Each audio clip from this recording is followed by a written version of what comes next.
आजचा ट्रेनिंगचा हा दुसरा दिवस, म्हणजे मागच्या महिन्यातला पहिला होता आणि हा दुसरा होता.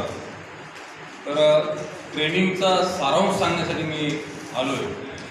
सरांनी जे सुरुवात केली गीतेपासून, तर पहिला जे आहे आपल्याला जे काही 5 त्यांनी मुद्दे सांगितले, तर त्यापेक्षा मला तरी एक वाटते की आपण कोणते काम करत असताना आपण इतरांना जास्त दोष देतो, तर तो दोष न देता विक्टिमहूड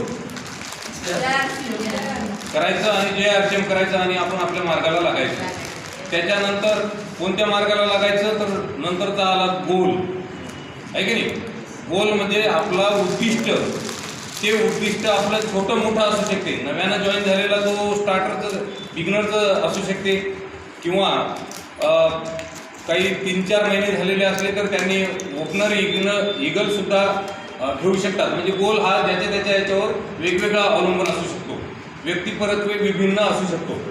ते करत असताना आपण ते गोल ॲचिव्ह करण्यासाठी सरांनी जे सांगितलं शेवटी एलिफंट बाईट, अर्थात ॲपल कसं खायचं आहे, तर ते बिलकुल ॲपलचा स्वीटनेसपणा जर आपल्याला घ्यायचा असेल तर ते थोडं थोडंच खावं लागेल. मोठं जर एकदम घेतो म्हटलं तर ते नरड्यात अडकू शकते, आहे की नाही. मोठं जर गोल घेतलं तर ते अचिव्हमेंट होणार नाही.